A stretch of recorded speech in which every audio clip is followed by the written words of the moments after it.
Hello there, Leos. Welcome to your tarot reading. I am so terribly sorry that this video is so late.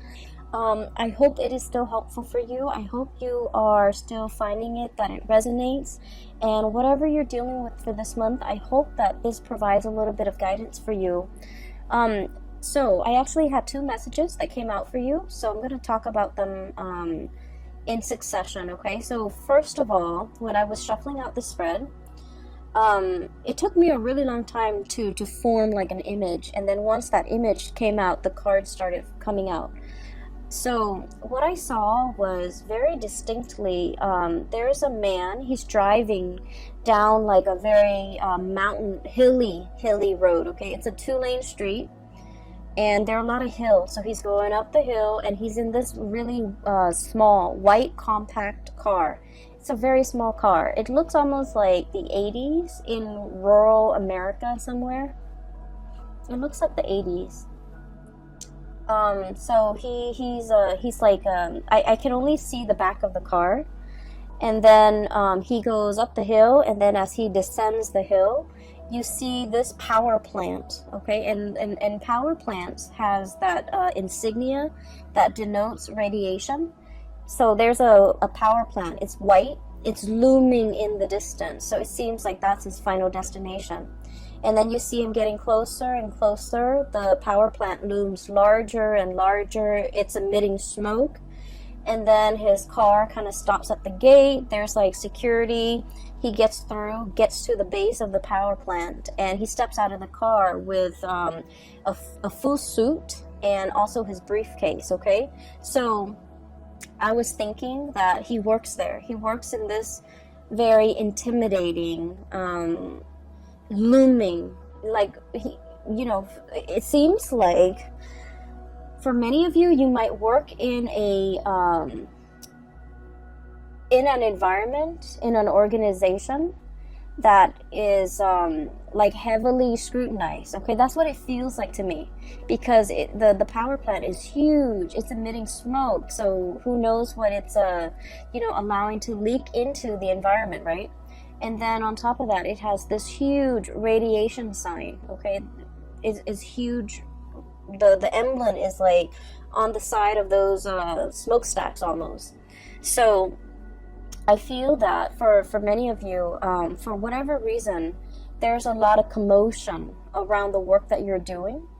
Either the company, the organization is facing a lot of scrutiny from the press, from the public, from the neighbors even that surround that physical structure. And so I do feel like, I feel that a lot of you guys identify very strongly with the work that you do. You want work that is meaningful. You want work where your skills and your talents can be on full display. And especially for many of you, you might be like the voice, the face, the model, the mascot for whatever it is that you're working at. You might be a sales rep, for example, for a company that you work at. So you're kind of like the face of the product, okay? You could be very visible in the limelight, especially for many of you. A lot of Leos are politicians, okay?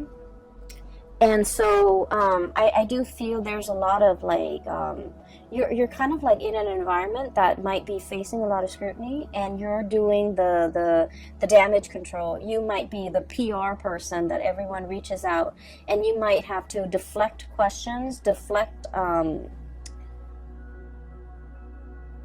you might have to create your own red herring in order to distract people from something. From something. You might be hired to take on a position so that you can do damage control. You might be hired on by a firm in order for them to fix something that they've made a mistake on. Now, we are moving away from that November timeframe, and November timeframe was problematic, especially for a lot of work environment, and especially for when it comes to their public image, because we had a very profound Mercury retrograde period where a lot of deeply buried things are coming to light, okay, or were coming to light.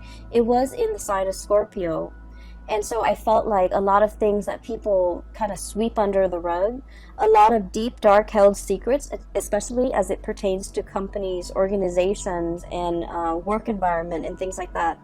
Things that people in power were trying to hide from the public, or truths that they were trying to distort, or you know, just things that they shove away when no one is looking. I feel that all of that might have come to light recently, and as a result of it, you're kind of called in to do some damage control. Okay, so that's what I was feeling. I just feel like the work environment that you're in is facing a lot of scrutiny. The people you might work with, they might have their own personal issues that's facing a lot of scrutiny. Okay, and they're faced with a lot of scrutiny. And I am sensing a lot of people will come to you for the month of December, asking for advice, like, should I do this? Should I do that? Because they're really concerned about their public image. And, you know, it doesn't mean that they're superficial or vain or shallow. I just feel like there's something going on here where somebody's job might be at stake, and you're kind of called in to either provide some guidance, provide some legal advice, expert advice even, how to de-escalate tension, how to de-escalate a potentially volatile situation, how to, you know, do all of those things, okay? I also feel like, you know, you're good at your job. You're paid very well. For many of you, you're paid very well for the work that you're doing. But behind it, I feel that, you know, it's a job. So you try to do what you're told. So, for example, you work with you're hired on as a contractor to do some damage control for a company, and you might not like that company very much.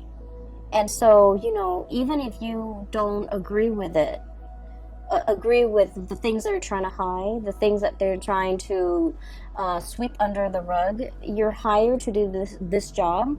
And so you will do it to the best of your capability. So I don't see any moral, ethical conflicts here. I just feel almost as if there's a lot of fires to put out, okay?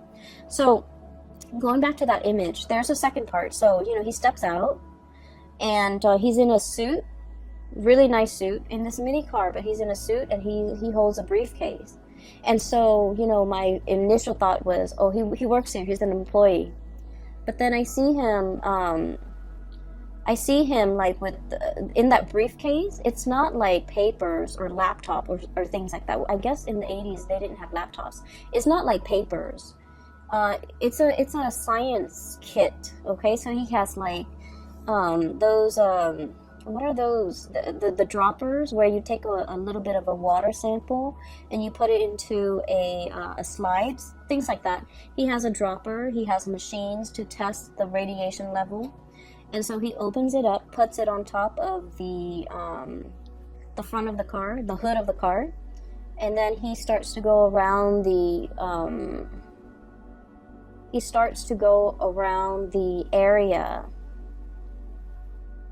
the power plant. He starts inspecting. So that's when I was like, oh, he's an inspector. So he's not called out to do some damage control, even though that message applies to some of you. Okay? But on the other hand, you might be also called in to inspect, to appraise, to make a final determination on something, to see whether or not it's sound, whether or not it's safe, whether or not it meets the regulation and the standards. And I feel like for many of you, and this could be, you know, just literally just one person I'm speaking to, but I feel like there was something that was unearthed. All of a sudden, it just came to light, and, you know, you're called in to do to make the final determination, to inspect, to appraise, to look at it. And he does his thing, okay? He walks around multiple times, collecting multiple samples. And then at the end of it, what I saw at the end of that picture, of that scene, was he puts in he takes like a poster from his car, okay? And then you see him get back into the car, he drives away, the security gates closes behind him, he stops the car, gets back out, and he puts this giant poster with the radiation, the hazardous sign on it, hazardous, sign on it, and it says like deemed unsafe. Okay, that's what it says, deemed unsafe. And so I feel that there's a situation around you where you guys are in a very important position to protect people from. Okay, you're bringing something to light so that people can be made aware, so that people can, you know, knowledge is power, right? But I feel like there might be something that is unsafe, that is unfit, and you're drawing attention to it. You're calling it for what it is, okay? So in a way, this could be in a work environment, but then I also feel that for many of you, the word unfit parent came in, okay? So you might be, for example, a social worker, where you're inspecting homes, the home environment. Is this a safe place for children to be in? You might be inspecting like a retirement home where they take care of elderly people. You might be inspecting like a preschool, even a high school. You might be like, you know, one of those superintendents or one of those inspectors, academic inspectors, to make sure something is meeting the requirements, it's passing, you know, the regulations and the codes, and make sure other people are abiding by it, because if they don't abide by it, it can cause long-term negative impact on not only, you know, the people that are involved, but the surrounding area. Hence this power plant, okay? It generates power for the entire area, and if something happens to it, it will affect negatively the entire area in terms of, you know, power surges, or even worse, like chemical spills and things like that. So I feel that you're taking your job very seriously, and you're wielding a lot of power.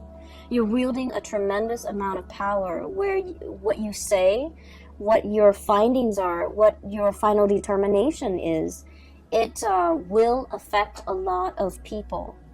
And I just have to say, Leos, you know, us fire signs were incredibly ethical.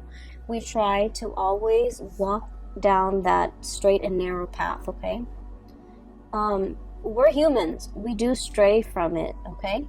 But I do feel that for a lot of fire signs in general, ethics and morality goes a long way. You know, there's always a right and there's always a wrong.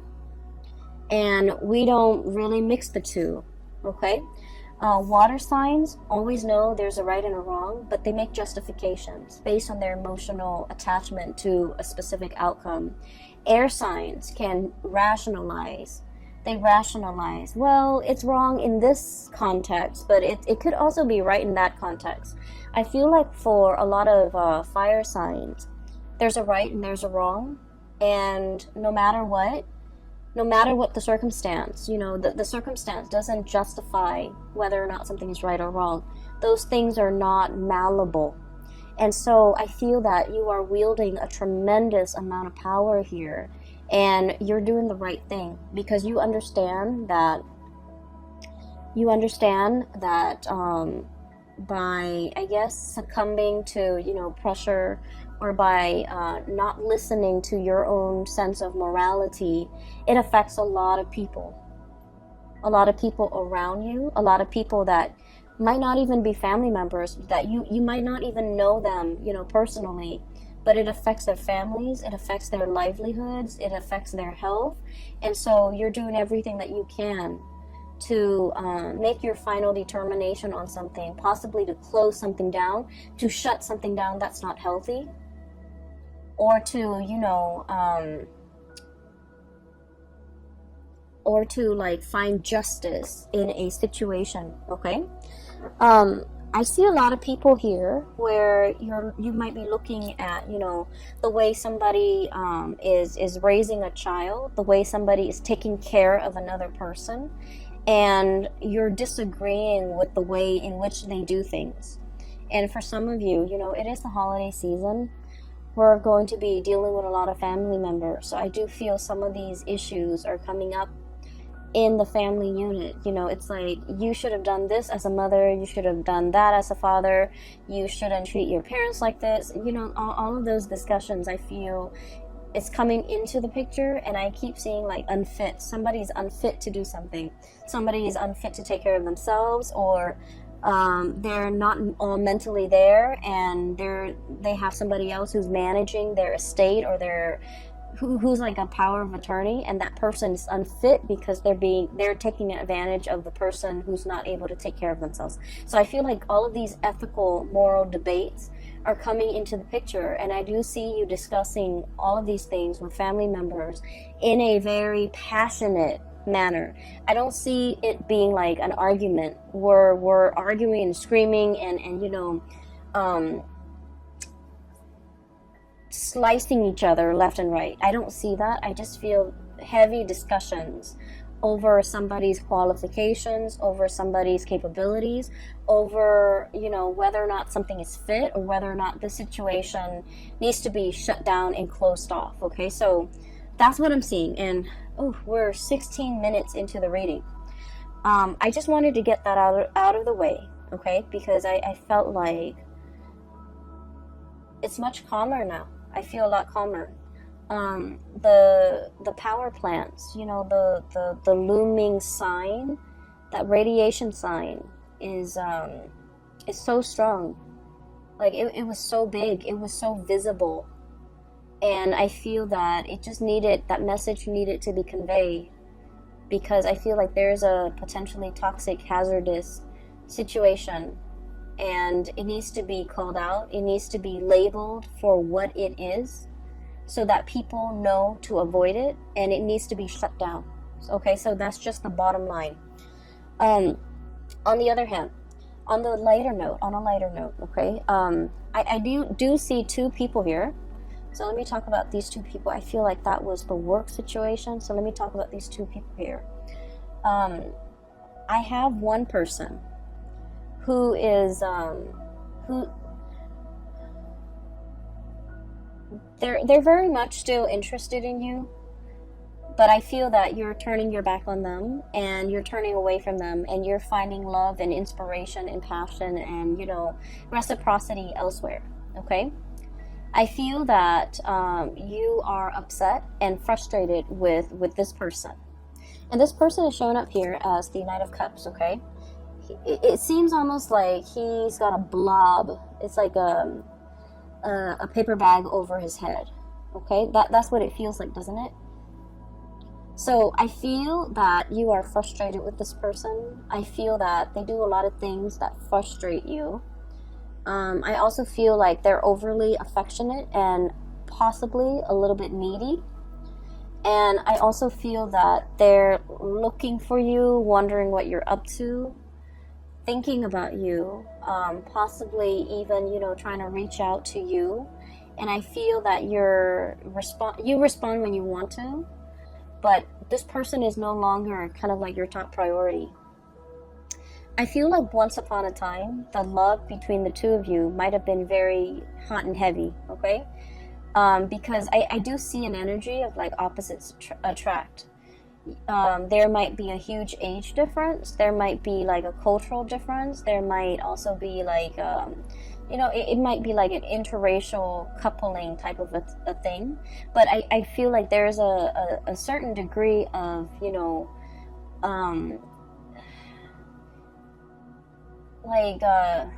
guys are very dissimilar, okay? Very different from one another.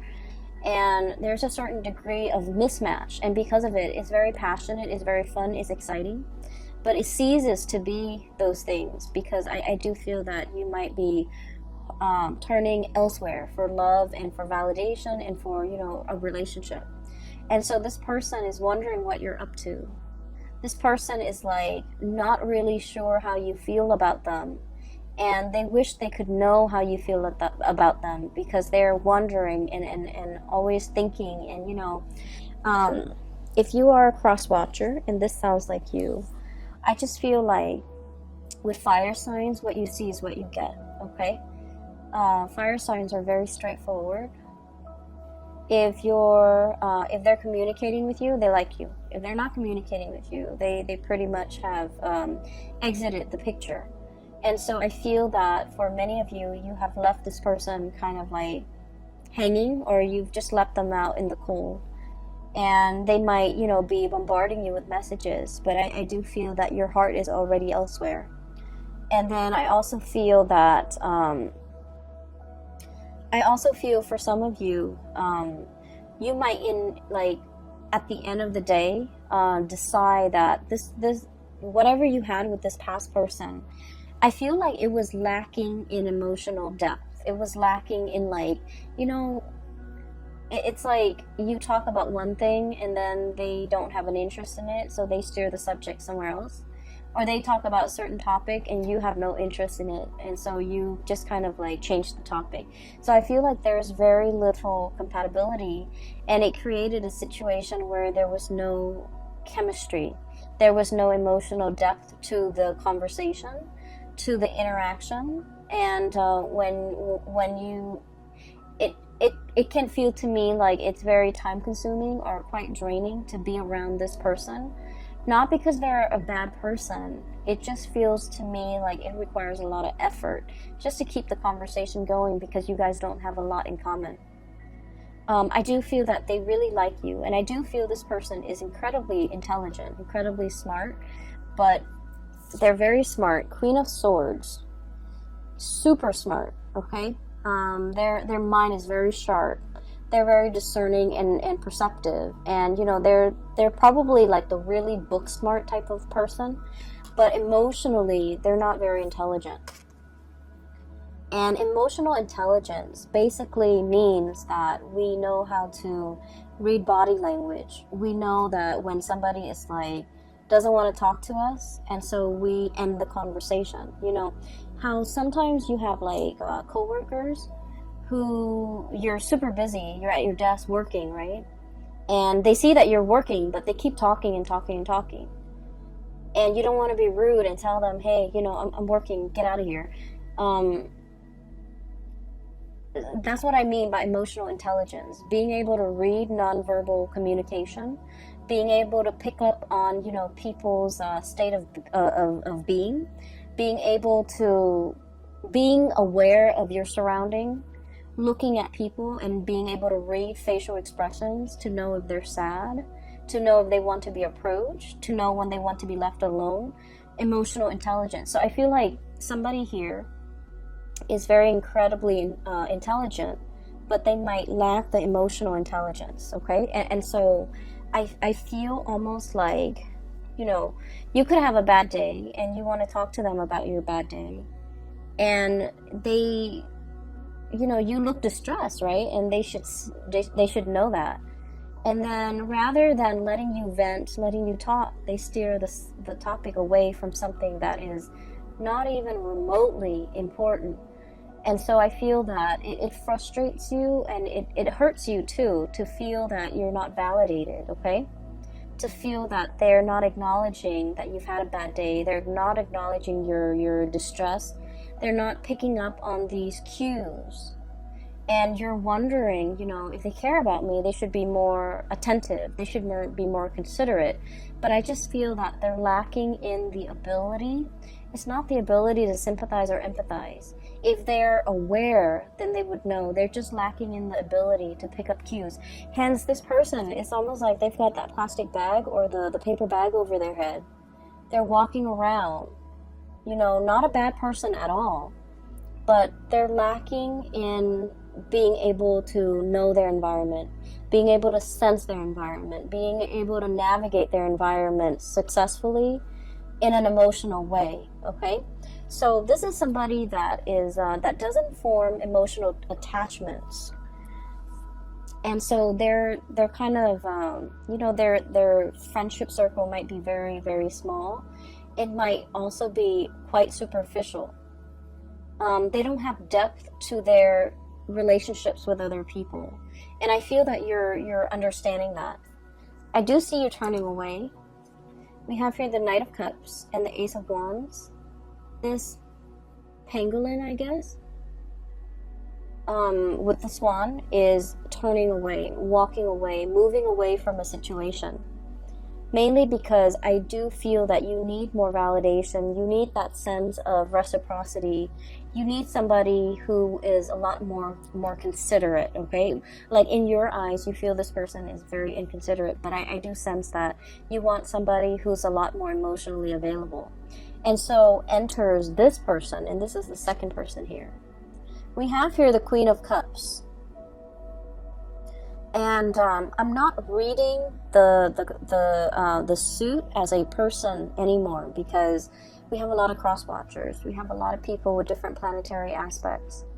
And, you know, astrology is very complicated. It's the sun sign, the moon sign, the rising sign. That's like scratching the surface. That's like 3% of what astrology entails, okay?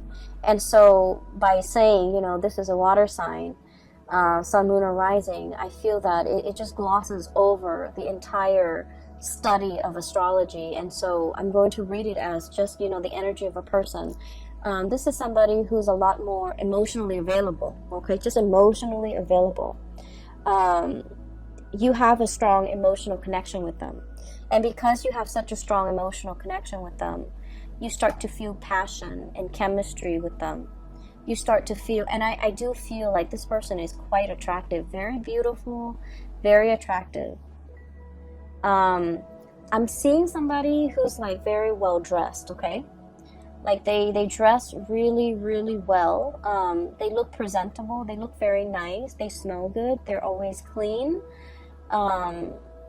They're made up, so like they could have a lot of not a lot of makeup. There's nothing wrong with wearing a lot of makeup, but I feel like they're dressed to go out. Like every time you see them, they look picture perfect. They're dressed to go out. They take care of themselves. They look great, and they're beautiful and attractive. And you know, they just look clean, and they just look like they know what they're doing. That they know, that they're aware. You know, whereas this person was kind of like fumbling in the dark. This person is very aware. And so you're shifting from the energy of one person who's kind of clueless to another person who's a lot more, I guess, considerate, a lot more attentive, a lot more observant. A lot more observant. I also feel that you could be dating two people. One person is quite fun. The other person, there's a very strong emotional connection. There's strong attraction, but they might be a little bit more on the selfish or the possessive side, okay?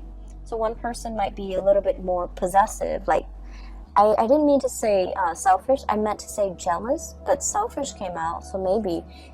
So selfish, or like they're a little bit more wrapped up in what they want, in their emotions, in what they want, in what they want to hold on to. And I feel like the emotions are very, very intense, okay? This is somebody that, you know, you've dated them for a really short time, and they talk about love. And it's not like they're just blurting it out. I feel that they feel emotions very strongly, and so they want to express themselves. And they're just very honest, very open with how they feel, and they know how they feel at all times. Whereas this person was not like that. They held back. They didn't communicate emotionally. And so this is a breath of fresh air for you.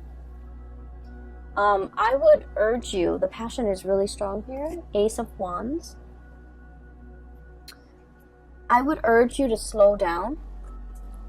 You're kind of like going from one extreme to the other. That's what it feels like to me. And so I would urge you to slow down, because I feel like this person over here, there's a lot of passion, there's a lot of chemistry. You guys are a very good match. But they might be in a position where, you know, they're thinking about like, let's put a ring on it. Let's get married. Let's start a family. And it's like 3 months in the 3 weeks into the relationship, and they're already planning these things. And so I do feel possessiveness. I do see a sense of jealousy with this person. It's someone who's fiercely loyal, but they're also fiercely protective of the things and the people that they love, okay? She's like gripping and holding on to this lobster. And then I also feel like the realization here with this Judgment card is you're a little bit taken aback by the intensity of this person. When you were dating this person, you wanted intensity. You wanted passion. You wanted intensity. And then, so this relationship was lacking in that. So you might have moved away from it. And now you're meeting exactly the person that you were hoping for. Intensity, passion. And then you realize that the intensity is too much. So you're kind of like stuck in this loop, okay? And that's what I mean by you're moving away from one extreme and landing yourself in the other end of the spectrum. And so if you're still dating this person, I almost feel like, it's that hazardous sign. It's that hazardous sign where it's telling you to caution. It doesn't mean they're bad people. It just means, you have to think about, why is this person so possessive? Why is this person so jealous? Why is it 3 weeks into this relationship and they're already talking about marriage, talking about children, talking about, moving in together, getting a house, getting engaged? So mull these things over, mull over these decisions, because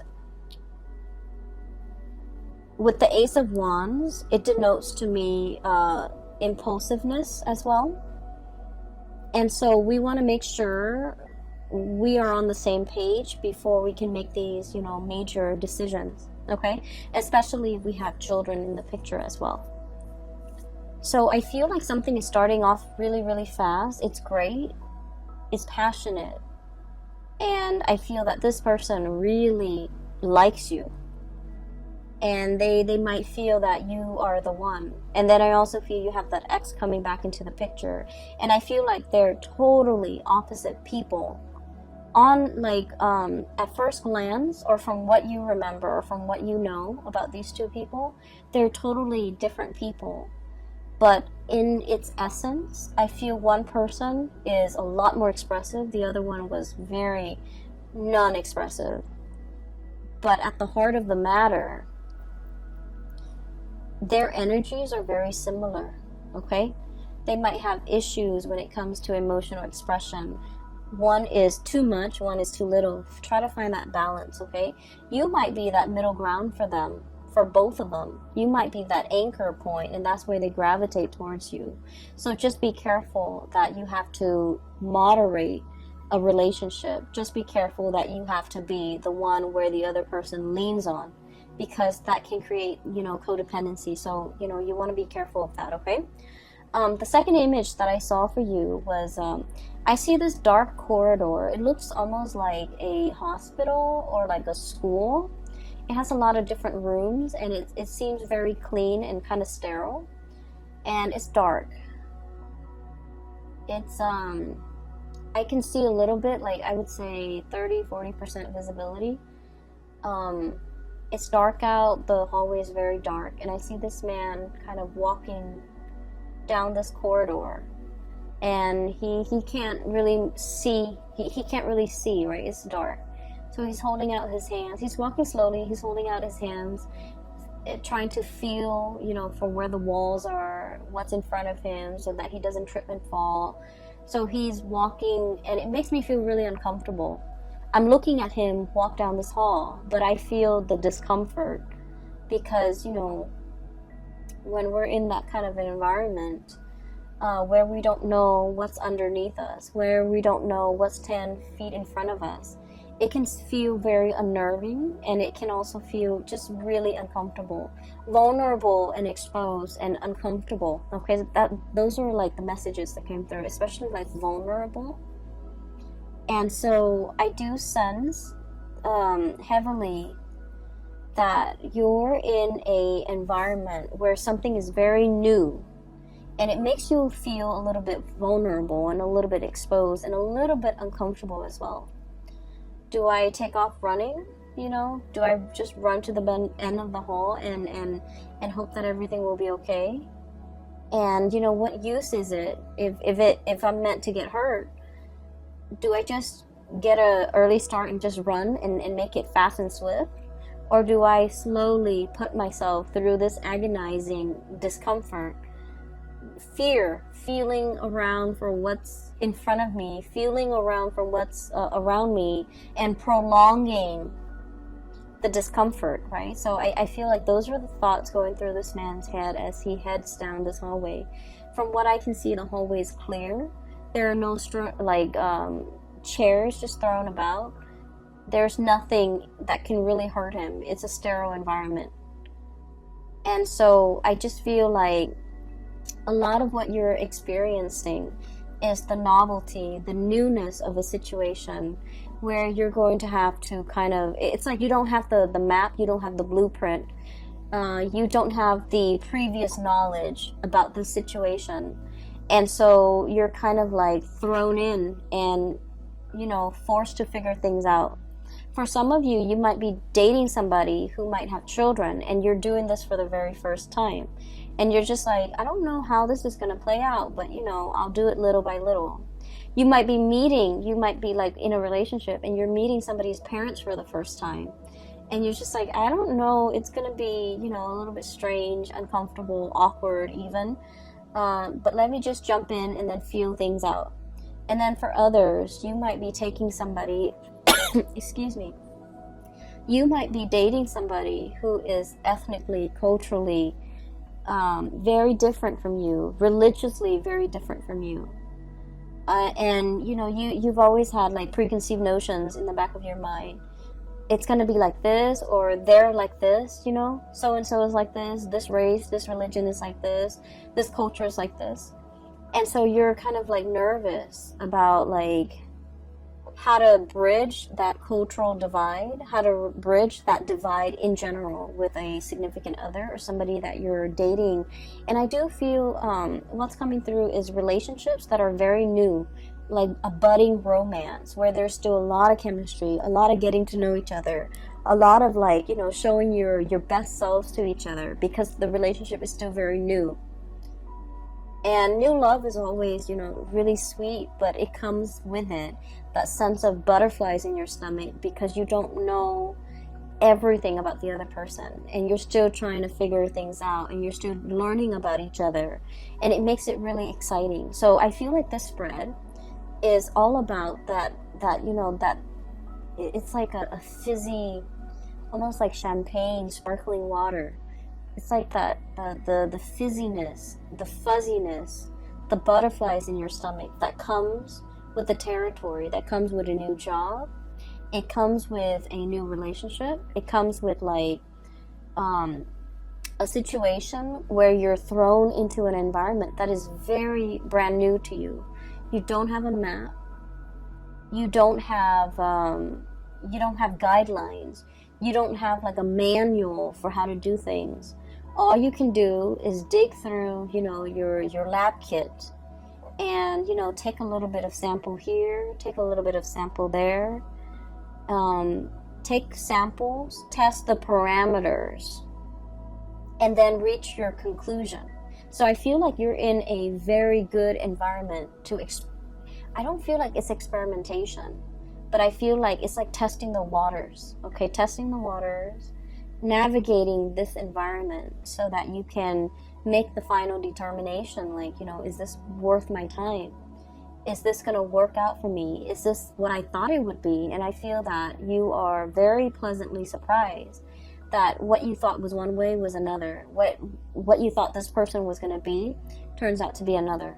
Okay, that can be good or that can be bad, but I do feel this sense of like, you know, this fizziness coming through where you're experiencing the joys of the anticipation, the excitement, and the trepidation, all of it. And I feel like it's all surrounding a new situation that you're navigating, and especially a new relationship, okay? I've talked enough about that. So I have the Ace of Wands here, and this is what I saw earlier as you have the stick of power in your hand to change a lot of lives and to make things better for other people. I also feel we have the World. A cycle is closing up with another person, with one person, and something new is coming into the picture with this World card. And then we also have as well the Hierophant and the Seven of Cups, okay? I usually look at this in tandem, like the reading the cards and how they interact with each other. This is all your findings. These are all your results. These are all the things that you imagine something to be. And you're making that final determination, writing up your analysis, writing up your assessment, writing up your findings. And, you know, people are deferring to your judgment, okay? So the last 4 cards is very much about, you know, the major energies for this year, because we have the Hierophant and the Hangman, which are major arcana cards. So I do sense here a conclusion is reached. People are waiting for your final say, for your final word, for your word of wisdom to tell them whether or not something is fit or whether or not something is a good fit. Okay, so you might even have like 2 potential suitors waiting around for you and asking you to decide. Okay, asking you to decide. Like, is it going to be me or is it going to be that other person? And I feel like you've already made up your mind, because you want to go for that relationship that has a lot more emotional depth to it. And you're meeting somebody that will show you the depth of emotion like nobody else can. Okay, I will leave it at that. Thank you so much for joining me for this reading. I hope it is helpful for you guys. And I promise you, I promise, okay? And this is no joking matter. I will get your videos out on time. For the month of January, we have the holiday season. Work is slowing down a little bit for me. So I should be able to publish them on time, all right? I wish you all a very wonderful holiday season, and I'll see you in January, okay? Take care.